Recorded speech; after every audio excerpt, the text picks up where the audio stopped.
ये है क्रोनियोप्लास्टी।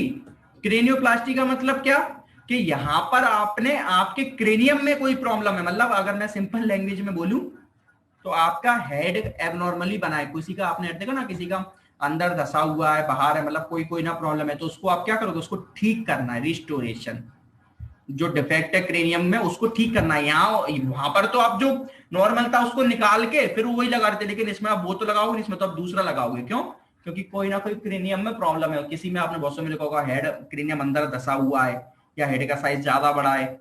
अगर अंदर धसा है तो ब्रेन को कंप्रेस करेगा, तो वहां क्रेनियोप्लास्टी करनी पड़ जाती है। ज्यादा बाहर है तो एबनॉर्मल स्ट्रक्चर्स डेवलप होते हैं, तो इन सब के लिए करना पड़ता है। तो the restoration of a defect in the cranium bone, cranium bone के अंदर जो कोई डिस्ट्रोशन डिफेक्ट है उसको ठीक करने के लिए, और correction of a deformity of the bone that में happen after trauma again. और ये सबसे ज्यादा कब हो जाता है, जब एक्सीडेंट होते हैं, स्कल फ्रैक्चर हो गया। तो फिर क्या करोगे अगर स्कल फ्रैक्चर हो गया, अगर स्कल है आपका ये फ्रैक्चर हो गया, तो वहां पर क्या क्रेनियोप्लास्टी तो करनी पड़ेगी, क्रेनियोटॉमी तो करनी दोगे कि एक बार निकाल दिया फिर वही लगा दोगे, वो तो करोगे नहीं। तो वहां क्या वर्ड यूज करा जाता है, वहां यूज करता है क्रेनियोप्लास्टी, क्योंकि वहां पर आप दूसरा लगाओगे। जब स्कल के फ्रैक्चर्स हो जाते हैं एक्सीडेंट में, तो वहां पर करे जाते हैं। और कहां का करा जाता है, बोले एस्थेटिक। एस्थेटिक का मतलब होता है concern with beauty.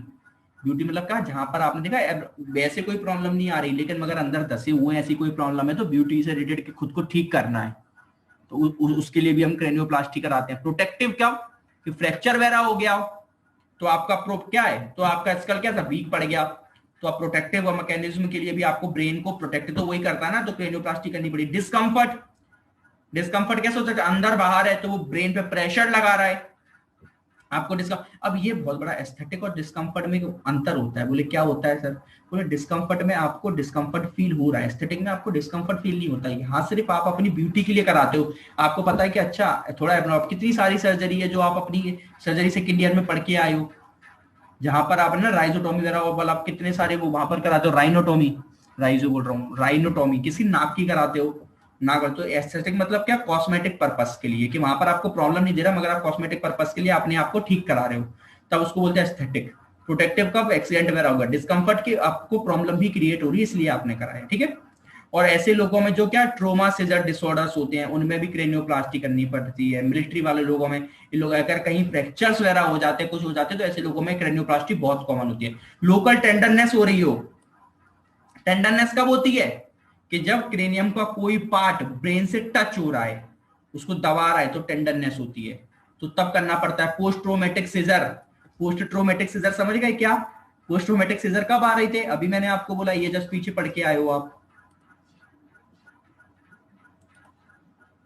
Late scissor. इसमें क्या हो रहा था, अंदर कोई स्कारिंग हो गई, मतलब कुछ गड़बड़ हो गई, फिर आपको दूसरा ही लगाना पड़ता है, बार बार वो चीजें नहीं होगी, मतलब अंदर कुछ ना कुछ कमी आ गई, खराब हो गया, मतलब क्रेनियम जो आपने भले सर्जरी के बाद तो में वही लगा दिया, लेकिन वो रिजेक्ट हो गया, उसकी वजह से कोई प्रॉब्लम आई, तो फिर आप बाद में फिर आप करो पोस्ट ट्रोमेटिक, या फिर वो तो आपका पोस्ट ऑपरेटिव हो गया के बाद में। और पोस्ट ट्रोमा मतलब क्या, कि आपको कोई ट्रोमा हुआ था, एक्सीडेंट वगैरह हुआ, तो उसके बाद आपको जो सीजर्स आने लग गए हैं, क्योंकि फ्रैक्चर है तो उसमें करना पड़ता है। सेरिब्रल हर्निया मतलब क्या, सेरिब्रल हर्निया का मतलब होता है कि वीक पड़ गया, जिससे ब्रेन का पार्ट बाहर हर्निएट करने लग गया, अपनी जगह से इधर उधर अपनी जगह से जा रहा है, क्योंकि अंदर स्पेस नहीं है। ये बहुत कॉमन रीजन होता है। क्या होता है कि हमारा कुछ लोगों में क्या क्रेनियम छोटा रह जाता है और अंदर का ब्रेन को जगह नहीं मिलती, तो फिर वो अपनी इधर उधर जगह से अपनी जगह बनाने के लिए इधर उधर जाता है, तो उसको हर्निएटेड बोलते हैं, अपनी जगह से दूसरी जगह पे जाता है उल्टा, तो उसको बचाने के लिए भी क्रेनियोप्लास्टी करानी पड़ती है, क्योंकि आप काट के वही तो नहीं लगा सकते, आपको साइज बढ़ाना है तो आपको दूसरा लगाना पड़ता है। जब ध्यान रखो, जब खुद का ही लगा रहे हैं काट के, तो वहां पर उसको क्रेनियोटॉमी बोल रहे हैं, क्योंकि वो कौन सा है, वहां पर आपने बाद में यूज करके अपना ही लगाया, मतलब प्लास्टिक मतलब चेंज ही कर दिया। कहानी करना हाइड्रोसेफेलस वगैरह में, क्यों, क्योंकि हाइड्रोसेफेलस में तो आपको ओपन ही रखना है, जब तक वो प्रॉपर ना हो जाए तब तक। अब यहाँ पर आपको सारी वो चीज है, क्रेनियोप्लास्टी आपको वहां नहीं करनी जहां पर क्रेनियोटॉमी करनी है, कोई सोचने वाली बात नहीं है। क्यों, क्योंकि हाइड्रोसेफेलस अपन क्रेनियोटॉमी वहां कर रहे थे, क्यों, क्योंकि पहले बोल रहे थे सेफेलस हो जान दो, इडीमा सेरिब्रल ब्रेन साइज में बढ़ रहा था, अब आप ब्रेन साइज में बढ़ रहा है, आपने निकाल के दूसरा लगा दिया, ब्रेन तो तब भी साइज में बढ़ेगा, फिर तो आप बेवकूफ हो गया, आपने कर दिया। इन्फेक्शन है, इन्फेक्शन वगैरह है, आपने काटा और दूसरा लगा दिया अंदर, तो इन्फेक्शन तो भी हो रहा है, आपने इन्फेक्शन तो ठीक करा ही नहीं, तो वहां आप सब करते हो क्रेनियोटॉमी। बोले इन्फेक्शन हो, हाइड्रोसेफेलस हो, एडिमा हो, तो वहां तो आपको क्रेनियोटॉमी करनी है, आपको अंदर वाला पार्ट ठीक करना है, आपको सिर्फ क्रेनियम तो चेंज कर नहीं देना है। तो वहां कौन सा आता है, वहां आता है क्रेनियोप्लास्टी। अंतर बिल्कुल क्लियर होना चाहिए, इसमें कंफ्यूजन नहीं होनी चाहिए। बोले क्रेनियोप्लास्टी वहां करोगे जहां क्रेनियोटॉमी नहीं हो सकती, और क्रेनियोटॉमी जहां करो वहां क्रेनियोप्लास्टी नहीं हो पाएगी। तो इसके कॉन्ट्राइंडिकेशन वो हो जाएंगे जो उसके थे, और उसके इंडिकेशन इसके कॉन्ट्राइंडिकेशन हो जाएंगे, ठीक है। क्योंकि इसमें आप डिस्कम्फर्ट, एस्थेटिक, प्रोटेक्टिव, ये वहां कहीं भी पढ़ा, कुछ भी नहीं पढ़ा आपने, ठीक है। क्रेनियोप्लास्टी बिल्कुल क्या, यहां पर आप चेंज कर रहे हो। Then deep brain stimulation. Deep brain stimulation का मतलब होता है कुछ स्टिमुलेटर्स, जैसे मैंने अभी आपको बता के आया हूं, ब्रेन पेस मेकर वगैरह लगाते हैं ना, तो ये एक सर्जरी और होती है डीप ब्रेन स्टिमुलेशन, इनको अंदर फिट करा जाता है। ऑब्वियस की बात है क्रेनियम हटा के करेंगे, मगर इसकी सर्जरी को क्या बोला गया है, देखो अब दो मेन सर्जरी तो निकल गई, डेट इज जब क्रेनियम टूट गया तो उसकी क्रेनियोप्लास्टी, और प्लास्टी और क्रेनियोटॉमी तो ओवरऑल सब में ही करनी थी, इसलिए हमने उसको अलग पढ़ा, उसको बिल्कुल अब अलग रखना। क्रेनियोटॉमी को किसी से भी अटैच मत करके देखना, क्योंकि क्रेनियोटॉमी आप सबरी सर्जरी में ही करोगे।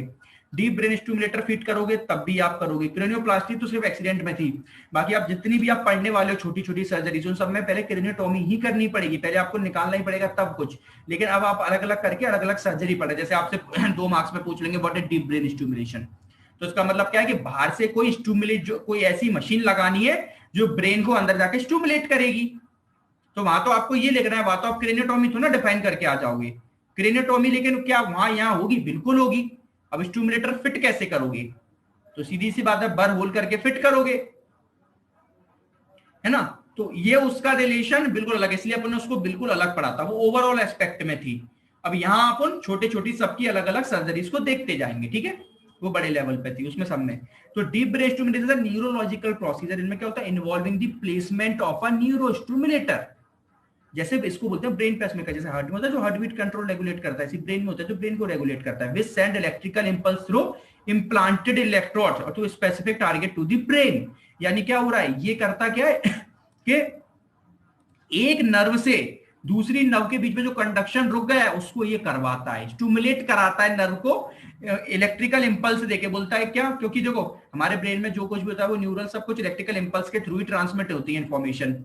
अब अगर अब ये बंद हो गया, बंद बहुत मोस्ट कॉमन रीजन होता है डोपामिन, और भी बहुत सारे न्यूरोट्रांसमीटर होते हैं जैसे एपिनेफ्रिन, नॉर एपिनेफ्रिन, सर्टोनिन, है ना, सेरोटोनिन, सेरोटोनिन हो गया हमारा, है ना। तो ये सब क्या है, डोपामिन, ये सब क्या है, ये न्यूरोट्रांसमीटर। कोई भी न्यूरोट्रांसमीटर खराब हो जाए तो एक न्यूरॉन से दूसरे न्यूरॉन तक खबर इंफॉर्मेशन जाएगी नहीं, तो वो काम बंद हो जाएगा। तो वो काम आप कैसे करोगे, बोले आप ऐसे करोगे कि एक आप अलग से डीप ब्रेन स्टिमुलेटर लगा देते हो, वो इस नर्व को अलग से इलेक्ट्रिकल इंपल्स देगी, क्योंकि अगर ये होते न्यूरोट्रांसमीटर तो ये इलेक्ट्रिकल इंपल्स देते और पहुंचा देते, अब आप बाहर से देते हो, तो बाहर से इलेक्ट्रिकल इंपल्स देके दूसरे तक पहुंचाइए, दूसरे न्यूरॉन तक, ठीक है। ये अलग से एक तरीके से स्टिमुलेटर का काम कर रहा है, यानी deep brain neurosurgical process involving the placement of a neuro stimulator, that is brain pacemaker which sends electrical impulse through implanted electrodes to specific targets in the brain, that is brain nuclei। और specific target in the brain का मतलब क्या, उस जैसे एक part से दूसरे part पे करनी है तो वो दूसरे पार्ट के भी तो आप न्यूक्लियाई पे ही करोगे ना, न्यूरॉन्स पे ही करोगे, और कहां करोगे। तो एक पार्ट से दूसरे पार्ट में नहीं जा पा रही तो वहां उसके लिए करा जाता है फॉर द ट्रीटमेंट ऑफ, फिर वही बात आ गई मूवमेंट डिसऑर्डर। अगर आपको याद है तो डोपामीन क्या काम करता है, डोपामीन कितने सारे फंक्शंस को रेगुलेट करता है। डोपामीन रेगुलेट करता है किसको, मोटर कंट्रोल को, रीइंफोर्समेंट को करता है ना, और कितने सारे साइकोलॉजिकल चीजों को करता है, जैसे बोले अगर आपको एंजाइटी को कंट्रोल करता है, और भी बहुत सारी चीजों को कंट्रोल करता है। तो अगर डोपामीन की प्रॉब्लम हो गई तो क्या मूवमेंट हो पाएगा, नहीं हो पाएगा, क्यों, क्योंकि मोटर कंट्रोल बिगड़ जाएगा। तो ये तो फिर वही सारी चीजें हैं, जो जिस न्यूरोट्रांसमीटर का जो काम है वो बंद हो गया तो आप उसको, आप जो सा स्टिमुलेटर लगाओगे वो वही काम तो करेगा। तो क्या, मूवमेंट डिसऑर्डर सबसे मोस्ट कॉमन पार्किंसम में जब बहुत ज्यादा हो जाता है तब ये लगाया जाता है। तो treatment of movement disorder including Parkinson's disease, dystonia का मतलब क्या है, और डोपामिन में पता है क्या होता है, ब्रेक डाउन और डाइड नर्व्स, ठीक है। डिस्टोनिया मतलब involuntary muscle contraction that cause repetitive और ट्विस्टिंग मूवमेंट। ब्रेन के अंदर कुछ भी एबनॉर्मल क्या हो जाता है, नर्व का कंडक्शन एबनॉर्मली चालू हो जाता है, किधर का भी कहीं जा रहा होता है, जिससे क्या इनवॉलंटरी, आप खुद नहीं कर रहे हो, अपने आप इनवॉलंटरी और रिपीटेटिव आपकी बॉडी कॉन्ट्रैक्शन करने लग जाती है। तो हम क्या बोल रहे थे कि डीप ब्रेन स्टिमुलेटर में हमने वहां पे बात करी थी। डिस्टोनिया क्या बोल रहे थे कि डिस्टोनिया का मतलब क्या बोल रहे थे कि involuntary muscles contraction that causes repetitive और ट्विस्टिंग मूवमेंट्स। सिंपल सी बात है कि ये सब कब होता है, इनवॉलेंट्री के एक दूसरे से यहाँ इंपल्स तो जा रही है मगर गलत इंपल्स जाने लग गई है, तो वहां पर भी हमें डीप ब्रेन स्टिमुलेटर लगाना पड़ता है सही इंफॉर्मेशन के लिए। कहाँ कहाँ दे सकते हैं, पार्किंसम, टॉरेट सिंड्रोम, ये सारी डिसीजेस है इनमें देते। कहाँ इससे कॉम्प्लिकेशंस क्या होंगी, सीधी सी बात है, आप ब्रेन में कोई एबनॉर्मल चीज फिट कर रहे हो तो जितनी नॉर्मल कॉम्प्लिकेशन से बोलते एपैथी, एपैथी का मतलब है लेक ऑफ इंटरेस्ट, एंथुसियाज्म, तो क्या ये साइकोलॉजिकल इफेक्ट दिखाएंगे, हेलुसिनेशन होना है, कॉग्निटिव, मतलब जितना भी होगा ये साइकोलॉजिकल जो ब्रेन से रिलेटेड फंक्शन है वो, क्योंकि आप अलग से चीज भेज रहे हो तो वो कुछ ना कुछ अलग है, एबनॉर्मल रिस्पॉन्स तो उनको दिखाना ही दिखाना है। ठीक है, ये था हमारा डीप ब्रेन स्टिमुलेटर।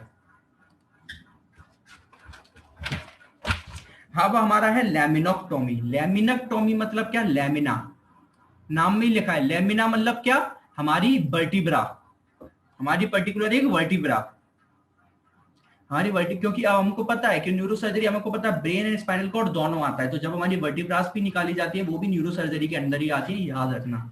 लैमिना क्यों बोलते हैं, क्योंकि देखो लैमिना अगर आपको पता है, आपने वर्टिब्रा का स्ट्रक्चर देखा है तो उसमें एक लैमिना फैसेट होते हैं, लैमिना होता है, तो वहां से उसको निकालते हैं, इसलिए उसका नाम पड़ा लैमिना। अगर मैं आपसे सीधा बोलूं तो surgical operation to remove the back of one or more vertebra, क्योंकि वर्टिब्रा ओवरऑल तो निकाली नहीं जाएगी, बोले पीछे का हिस्सा निकाला जाएगा। आपसे पूछेंगे सर पीछे का हिस्सा क्यों निकालना है, हम पढ़ के आए हैं वर्टिब्रा कैसी होती है, बोले ये ट्रांसवर्स प्रोसेस होती है, स्पाइनस प्रोसेस होती है, इस तरीके से ट्रांसवर्स प्रोसेस, और ये बॉडी होती है पीछे, और ये स्पाइनस प्रोसेस में पीछे फील होती है, और इधर से हमारी क्या निकल रही होती है, स्पाइनल कॉर्ड निकल रही होती है। अब स्पाइनल कॉर्ड जब दबेगी तो हम आगे से तो अपना बॉडी काटेंगे नहीं, बोले पीछे से ये लेमिना काट देते हैं, ये लेमिना होता है जो इनको जोड़ के रखता है। लेमिना एंटीरियर और पोस्टीरियर बॉडी को जोड़ के रखता है, बोले एंटीरियर वाला पार्ट होता है ये वाला और पोस्टीरियर वाला पार्ट होता है ये वाला, और इसको जोड़ के रखता है लेमिना। ये लेमिना काट देते हैं, तो लेमिना काट देने से क्या होगा, ये जो पोस्टीरियर वाला पार्ट है ये हट जाएगा, उससे क्या होगा, तो बोले सर उससे क्या होगा, बोले इससे ये स्पाइनल कॉर्ड निकल रही थी उसको जगह मिल जाएगी। अपन कितनी सारी स्पाइनल कॉर्ड अपन आगे श्रिंगोमेलिया याद आ गया हो, तो वहां पर अपन कर रहे थे श्रिंगोटॉमी, तो वहां कैसे करोगे, वो हटाओगे कैसे, कोई चीज अगर प्रेशर बढ़ रहा है अंदर की तरफ, स्पाइनल कॉर्ड में प्रेशर बढ़ रहा है, स्पाइनल फ्लूइड बढ़ रहा है, इन्फेक्शन हो गया या नर्व इंजरी हो गई, तो उनको ठीक करने के लिए क्या करोगे, तो वहां पर जो पोस्टीरियर वाला पार्ट होता है इसको निकाल देते हैं। कहां से निकालते हैं, लेमिना से। Lamina is a part which joint posterior part two anterior part of vertebra. ये एंटीरियर पार्ट होता है, इसमें बॉडी होती है, पोस्टीरियर में स्पाइनल प्रोसेस और ट्रांसवर्स प्रोसेस होती है, इस पार्ट को लेमिना बोलते हैं जो उसको जोड़ के रखता है। यहां से इसको निकाल देते हैं क्योंकि फिर स्पाइनल कॉर्ड को जगह मिल जाती है बड़े होने की, अगर वहां कंप्रेशन होना है या फिर आपको कोई नर्व इंपीजमेंट हो रही है, दब रही है, कुछ भी नर्व इंपीजमेंट दब रही है, तो अब क्या करोगे, फिर यही तो करोगे। ठीक है, तो सिंपल है बिल्कुल, कोई डिफिकल्ट। लेमिनेटोमी क्या, a surgical operation to remove the back of one or more vertebra usually to give access to the spinal cord to relieve pressure on nerve. कहां रिस्क क्या क्या हो सकती है भैया, सीधी बात है, तो सब में ब्लीडिंग हो जाए, इन्फेक्शन हो जाए, ये तो सब में ही है, ये सब में क्या है रिस्क, तो blood clot, nerve injury, spinal कहां देनी है। Paget disease, what is Paget disease, Paget disease are disease, देखो ये डिसीज एक बार समझना अच्छे से, 2 मार्क्स में आती है, सेकंड ईयर में पढ़ी भी होगी आपने। पैगेट डिसीज का मतलब होता है ये एक ऐसी बोन की एबनॉर्मल डिसीज होती है। देखो हमें पता है कि हमारी बोन क्या, हमारे बॉडी में सिर्फ एक सेल छोड़ के सारे सेल कंटिन्यूअसली मर रहे हैं और कंटिन्यूअसली बन रहे हैं। कौन से एक सेल है जो कंटिन्यूअसली, जो एक बार बन गए तो बन गए, मरते नहीं है, डेट इज हमारे नर्व्स। ब्रेन इसलिए बोलते हैं ब्रेन का प्रॉपर इस्तेमाल करा करो, एक बार जो नर्व बन गई अब दोबारा नहीं बनती, मतलब वो मर ही रही है, बनती दोबारा नहीं है। बाकी बॉडी की हर सेल दोबारा बनते भी हैं, दोबारा बनते भी, क्योंकि हर किसी की, जैसे आरबीसी की लाइफ स्पैन 180 डेज, डब्ल्यूबीसी में अलग अलग 45 डेज की नियर अबाउट, सबकी एक लाइफ स्पैन है, कंटिन्यूअसली मरती है, कंटिन्यूअसली बनती है। और इनका जो रेशियो है वो प्रॉपर होना चाहिए। क्यों, क्योंकि भैया अगर मर जल्दी रही है, बन तो भले नॉर्मली रही है लेकिन मर जल्दी रही है, तो उससे होगा क्या, बोले आपकी सेल्स कम हो जाएंगी। अच्छा ठीक है, बोले मर नॉर्मली रही है, मगर मर तो नॉर्मली रही है, मगर मर जो बनना चाहिए था उस स्पीड से ना बन के स्लो बनने लग गई, तो बोले तब भी सेल्स कम हो जाएंगे। पैगेट डिसीज में यही होता है। Paget disease are disease that disturbs the replacement of old bone tissue with new bone tissue. जो क्या होता है ये इसमें क्या, जो ओल्ड बोन है जो टाइम पे मरना चाहिए उतने मरने नहीं देता, जो न्यू टिश्यूज को आने नहीं देता, ओल्ड वाले ही वहां रहते हैं, ओल्ड बोन टिश्यूज मरते नहीं है, उसकी बढ़ जाती है, तो नए वाले आएंगे नहीं। तो वहां से क्या, अब जो वो पुरानी चीजें बनी रहेंगी तो उससे होगा क्या, उससे अब ये होगा कि वहां पर जो प्रॉपर प्रॉपर अगर नहीं होगा, नए फ्रेश नहीं आएंगे, तो उससे क्या होगा कि वहां पर जो बोन है वो वीक पड़ जाएगी, क्योंकि जो ओल्ड टिश्यूज है उनकी एफिशिएंसी खत्म हो जाएगी, सबकी लाइफ स्पैन होती है, वो अगर वहां से हटेंगे नहीं तो उनकी लाइफ स्पैन खत्म और एक बार लाइफ स्पैन खत्म, उनके फंक्शन खत्म। अब नए वाले नहीं आएंगे तो बोन कैसी वीक पड़ती जाएगी। तो ये Paget disease most common vertebras में हो जाती है, होती ये बोन बॉडी के सारी बोन्स में।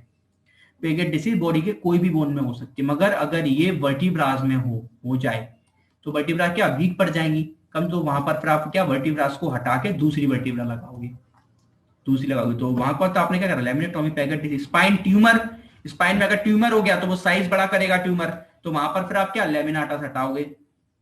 कोई इंजरी हो जाए या हर्निएटेड स्लिप्ड डिस्क हो रही है, स्लिप डिस्क में बहुत कॉमन करा जाता है, स्लिप डिस्क आपको पता है कि दो वर्टिब्रा के बीच में जो डिस्क रखी होती है वो आगे खिसक आती है, तो अब उसको वापस जगह पे बनाने के लिए हमें करना पड़ता है, निकालना पड़ता है, ठीक है। तो क्या बोलते हैं स्लिप डिस्क में एकोंड्रोप्लेसिया वगैरह में। एकोंड्रोप्लेसिया का मतलब क्या होता है, एकोंड्रोप्लेसिया का मतलब होता है शॉर्ट लिम्ड डार्फिज्म। शॉर्ट लिम्ड, ऐसे लोगों में क्या हाथ और पैर छोटे छोटे होते हैं, और ये डार्फिज्म एक तरीके का क्या बोने लोग होते हैं, डार्फिज्म, शॉर्ट लिम्ड डार्फिज्म, यानी छोटे रह जाते हैं, इनके हाथ पैर छोटे रह जाते हैं, शॉर्ट।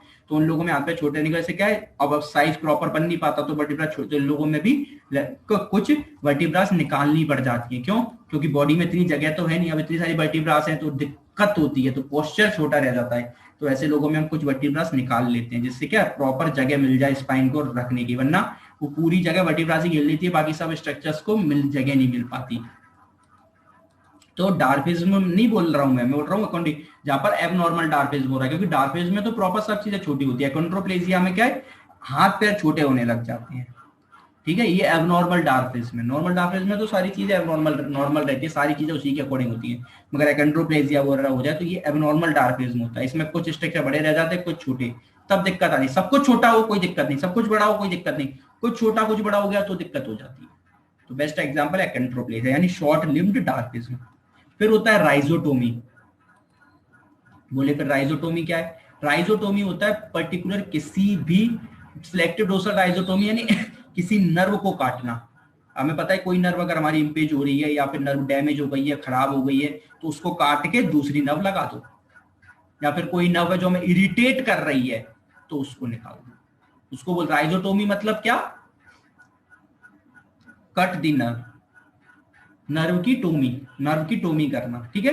कहां कर सकते हैं, नर्व इरिटेट हो रही है या दब गई है या डेथ हो गई है या एक्सीडेंट में खराब हो गई है, तो क्या करना पड़ेगा, अगर हम वहां पर नर्व की टोमी करते हैं तो उसको बोलते हैं राइजोटोमी। सिलेक्टिव डोर्सल राइजोटोमी का मतलब होता है कि पहले पर्टिकुलर उस नर्व को सिलेक्ट करो, और आपको डोर्सल वाले अगर बात याद है तो आपको पता था डोर्सल रूट्स, पीछे के वाले डोर्सल कॉलम रूट्स आपको बताए थे, ठीक है। तो वहां पर कोई नर्व को सिलेक्ट करके उसकी टोमी करते हैं तो उसे बोलते हैं सिलेक्टिव डोर्सल। सिलेक्टिव मतलब पर्टिकुलर कोई नर्व सिलेक्ट करके आप उसकी कर रहे हो। तो selective dorsal rhizotomy is a neurosurgical procedure that severs nerve root in the spinal cord. जो नर्व रूट्स हैं जो स्पाइनल कॉर्ड में जा रही हैं, उनमें से अगर किसी नर्व की को करनी पड़ जाए, क्यों करनी पड़ जाए, this procedure affects relieve chronic back. जिन लोगों में बहुत chronic back pain, muscle spasm, pain आता क्यों, क्योंकि नर्व इरिटेट हो रही है। नर्व सिंपल वर्ड में बोलो, अगर कोई नर्व इरिटेट हो रही है, प्रॉब्लम है, तो उसमें आप राइजोटोमी करते हैं। कब करते हैं, जब आपको लगता है कि बहुत क्रोनिक कंडीशन है कि अब और किसी चीज से काम नहीं चलेगा, आपको पर्टिकुलर वो नर्व वहां पर हटानी पड़ेगी, तब आप राइजोटोमी की तरफ जाते हैं। इसलिए ध्यान रखना क्रोनिक बैक पेन लिखा है ना कि बैक पेन। ऐसे तो कितने सारों के लोग की नर्व इंपीजमेंट होती है, इसलिए तो हम पीटी वाले बैठे हैं कि हमें ठीक करना है, मगर लगता है कि जब इतनी ज्यादा इंपीजमेंट हो गई कि अब इससे कुछ नहीं होगा, तब कहीं जाके हमें राइजोटोमी लेनी पड़ती है, ठीक है। क्योंकि इतना आसान नहीं किसी नर्व को काट देना, क्योंकि आप नर्व को काट दोगे तो उसके जितने फंक्शन है वो सारे भी चले जाएंगे, समझ रहे हो, जो उसके काम है वो भी तो जाएंगे। और ऐसा भी होता है कि कभी कभी उसको उसकी जगह पर ठीक करके हम दूसरी नर्व लगा देते हैं, ठीक है, बॉडी में से ये दूसरी नर्व काट के वहां पर उसको इम्प्लांट कर देते हैं उसकी जगह पे। तो द प्रोसेस, ठीक है। For spinal joint pain, facet rhizotomy, facet rhizotomy है ना, जो फेसिवेट कर वहां पर may provide lasting low back pain, बहुत टाइम से हो रहा हो तो अगर कोई relieve might disabling the sensory nerve at the facet joint. क्योंकि नर्व पेन क्या है, pain is a sensory stimulation not a motor stimulation. तो आप पर्टिकुलर वो नर्व का जो सेंसरी स्टिमुलेशन है वो उससे बंद हो जाएगा, आप कर रहे हैं। मोस्ट कॉमन ट्राइजेमिनल न्यूरोलजिया, ये ट्राइजेमिनल न्यूरोलॉजी आप पढ़ के आए होगे। इसमें क्या होता है, फिफ्थ नर्व हमारी जो ट्राइजेमिनल है ये फेस के 3 पार्ट पे करती है। बोले कौन कौन से 3 पार्ट, बोले ये होता है ऑप्थेल्मिक पार्ट, ये होता है मैक्सिलरी पार्ट और ये होता है मैंडिबुलर पार्ट। ठीक है, मैंडिबुलर पार्ट इन 3 पार्ट पे करती है। ये आपको अगर बहुत कॉमन एग्जांपल भी है, इसमें 99.9% प्योर अल्कोहल के इंजेक्शन लगते हैं। ये सलमान खान को है इसलिए इतनी फेमस है। ये 99% प्योर अल्कोहल के इंजेक्शन लगाने पड़ते हैं। क्यों लगाने पड़ते हैं, इतनी खतरनाक, इतना पेन होता है ना, इतना पेन कि मतलब ऐसा होता है कि जैसे, क्योंकि इतनी भयंकर नर्व इरिटेट होती है, तो वहां पर 90 अगर इससे भी काम नहीं चलता तो फिर पर्टिकुलर वो नर्व को काट ही देते हैं। इसका इतना बुरा पेन होता है ना, बिल्कुल सहन नहीं कर सकते, खतरनाक पेन होता है अगर ये नर्व इरिटेट हो जाए तो। और इसमें मोस्ट कॉमन जो होता है वो मैक्सिलरी पार्ट का होता है यानी हमारे चिक वाले पार्ट का। ठीक है, स्पाइनल पेन हो रहा हो, लंबर फेसियल स्पाइनल पेन मतलब स्पाइन में, इससे आपको स्पासिटी कब आएगी कि जब यहाँ पर तो पेन मतलब सेंसरी फंक्शन, स्पासिटी कब कि किसी मसल के मोटर फंक्शन चलेगा, मोटर फंक्शन चलेगा तो मसल का स्पासिटी में चली जाएगी। तो अगर आपको लग रहा है कि भैया मसल नब तो चली गई एक्सीडेंट वगैरह या किसी भी चीज में, तो फिर आप क्या करोगे, फिर आप लाइजोटोमी करोगे। ठीक है, स्टीरियोटैक्टिक सर्जरी, नाम बहुत अजीब सा लग रहा है बहुत सिंपल। बोले क्या, स्टीरियोटैक्टिक सर्जरी का मतलब होता है वो वाली सर्जरी आपको करनी पड़ रही है जहां पर आपको कोई चीज बाय छोटे छोटे 3D मतलब क्या, छोटे छोटे होल करके एक से कैमरा डाल दिया, क्योंकि इसमें आप बड़े बड़ी सर्जरी नहीं करते, स्टीरियोटैक्टिक नाम में ही लिखा है। तो एडवांस्ड सर्जरी को स्टीरियोटैक्टिक सर्जरी बोलते हैं। यहाँ पर 3 छेद करे, उन्हें एक से कैमरा डाल दो, 2 से इंस्ट्रूमेंट, कैमरा से आप बढ़िया 3D उसका इमेज देख रहे हो और उसकी चीजों को अंदर काट दिया। इसको बोलते हैं क्या, जैसे बायोप्सी वगैरह हम बायोप्सी कर रहे हैं या कोई लीजन इंजेक्शन वगैरह काटना है, स्टूमुलेट इम्प्लांट करना है, तो छोटी छोटी वाली सर्जरीज जिसमें आपको मतलब क्रेनियोटॉमी के अंदर ब्लर होल वाली सर्जरीज को अगर मैं बोलूं तो ब्लर होल सर्जरी को क्या बोलते हैं, ब्लर होल स्टेरियोटैक्टिक सर्जरी में ब्लर होल सर्जरी करते हैं क्रेनियम की, स्टेरियोटैक्टिक यानी क्या एडवांस सर्जरी। इसमें क्या मिनिमल इन्वेजन होगा, छोटे छोटे से 2-3 छेद कर लेते हैं एक बड़ा पार्ट निकालने की जगह। तो stereotactic surgery is a minimally invasive form of surgical intervention which makes use of 3D coordination system. 3D coordination कैसे, आपने कैमरा डाल दिया, उससे आपको सब कुछ स्क्रीन पर दिख रहा है और आपके हाथ में है और प्रॉपर आप उस जगह को पहुंच जाएंगे। टू लोकेट स्मॉल टारगेट्स, अभी सीधी सी बात है, छोटे, मैंने अभी ये स्टार्टिंग में बोला कि छोटे टारगेट के लिए या बड़ा बहुत बड़ा ट्यूमर है तो इसे काट नहीं पाओगे, छोटा है तो आप काट के उस छोटे होल से उसे बाहर भी निकाल लोगे। Inside the body to perform on them some action, जैसे बायोप्सी करते हैं, लीजन इंजेक्शन लगाना हो, छोटा सा स्टिमुलेटर लगाना हो, इम्प्लांट करना हो, कुछ कहाँ करते हैं, एवीएम यानी एट्रियोवेनस मालफॉर्मेशन बता चुका हूं आपको। ट्राइजेमिनल अगर नर्व दब रही है तो उसको वहां से काट दो। मेनिंजियोमा क्या होता है ये याद रखना, मेनिंजियोमा का मतलब होता है it is a non cancerous tumour that arises from the meninges. ये नॉन कैंसरस ट्यूमर पड़ जाता है जो मेनिंजेस में अराइज हो जाता है, तो इसको भी छोटा सा का ट्यूमर है, क्योंकि नॉन कैंसरियस है तो बढ़ेगा नहीं, एक ही जगह पर लोकलाइज रहता है तो उसको निकाल सकते हो। पिट्यूटरी एडिनोमा, ये भी नॉन कैंसरियस ट्यूमर है और ये कहां होता है, in the pituitary gland that don't spread beyond the skull, ये फैलता नहीं है। पिट्यूटरी ग्लैंड का अगर ट्यूमर हो जाए तो वो उससे निकाल लेते हैं। मैलिग्नेंट ग्लाइकोमा क्या, ट्यूमर इन ब्रेन या स्पाइनल कॉर्ड में, कहीं भी ट्यूमर हो जाए पूरी ब्रेन या स्पाइनल कॉर्ड में। मेनिंजियोमा मतलब होता है tumour in the meninges, pituitary adenoma tumour in the pituitary gland, malignant angioma overall कहीं भी हो जाए। ठीक है, तो यहाँ पर छोटे छोटे जो ट्यूमर है वो स्टीरियोटैक्टिक सर्जरी से निकाल आप सकते हैं। फिर हमारा लास्ट वन है क्या बोले न्यूरो इम्प्लांटेशन। न्यूरो इम्प्लांटेशन क्या, जो आप बिल्कुल बोल अभी तक आप पढ़ के आ चुके हैं, कोई भी चीज बाहर से इम्प्लांट कर रहे हैं, जैसे ब्रेन पेस मेकर वगैरह कोई अलग से इम्प्लांटेशन वाली चीज है। नर्व इम्प्लांटेशन कुछ बाहर से इम्प्लांट वर्ड आता ही कब है, जब बाहर से कोई चीज आप फॉरेन चीज बाहर से अंदर इम्प्लांट करेंगे, उन सर्जरीज को बोला जाता है क्या, न्यूरल इम्प्लांटेशन या न्यूरो इम्प्लांटेशन या न्यूरल इम्प्लांटेशन सर्जरी को बोला जाता है। Brain implants often called neural implants are technological devices that connect direct to a biological subject brain, usually placed on the surface of the brain or attachment to the brain cortex। क्या कि ये electrical devices होते हैं जो कि electrical compels छोड़ते हैं brain pacemaker की तरह, इनको ब्रेन की पर्टिकुलर उस सरफेस पे जहां पर इलेक्ट्रिकल इंपल्स नहीं आ रही वहां उसकी सरफेस पे से लगा देते हैं। तो क्या ये इलेक्ट्रिकल इंपल्सेस छोड़ते रहते हैं। तो brain usually placed on the surface of the brain और attached to the brain cortex. कहां देना है, फिर वही सारी चीजें ये पढ़ के आ चुके हो। स्टेबलिंग बायोमेडिकल प्रोसेस, क्या बायोमेडिकल प्रोसेस है। प्रोसेसेस क्या होते हैं, बाहर से जैसे आप नकली हाथ पैर लगाते हो उनको प्रोस्थेटिक ही तो बोलते हो। तो बाहर से कोई चीज, तो ये बायोमेडिकल प्रोस्थेटिक वो ना कि ब्रेन बॉडी के अंदर लगा रहे हो, इससे आप काम ले रहे हो।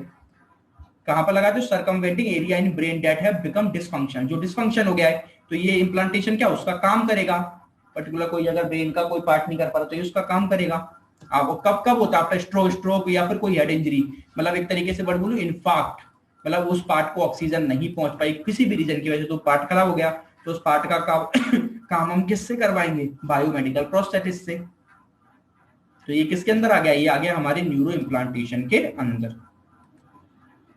ठीक है, it's all about for today's.